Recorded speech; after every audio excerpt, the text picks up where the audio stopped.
One of the hardest lessons that I had to learn this year was that no one is coming to get me. I consider myself a realist, but of course, I'm an artist, so there's a dreamer side of me too. And I always harbored these secret fantasies of someone out there taking notice of me, and they'd be super powerful and they would just decide that they must devote their entire being to making me a rising star. And I don't know what happened to me this year, but I realized that even though the realist side of me knew that wasn't practical, the dreamer side of me was still holding out hope that it would happen. And because I was holding out hope for that, I was waiting for permission. I was stopping myself from moving forward with my own creative career. I was stopping myself from demanding that sort of attention that an artist needs to demand at the very beginning of their career when no one's watching. You need to be the one that believes in yourself so much that you kind of sit there in the corner and scream and demand that people look at you.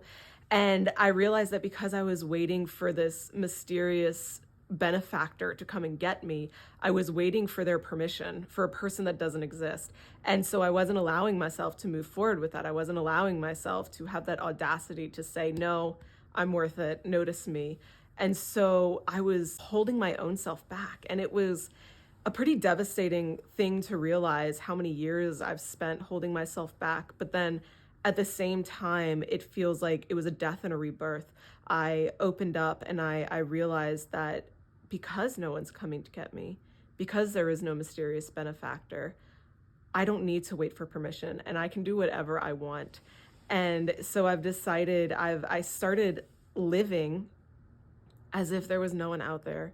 I started living as if I had to be my own manager, agent, everything. And it's been freeing. It's been so freeing. It's been so beautiful. And so in 2026, I want all of us to it sounds so bad, no one's coming to get you. I know that sounds so devastating, but I really want you to operate through the world as if there is no such thing as a gatekeeper. I want you to operate through the world as if you are in charge of your own destiny as an artist, because you are, especially us early new fresh artists. When no one's watching, when no one's listening, you need to make them listen, and you have that permission to do that because you are your own gatekeeper.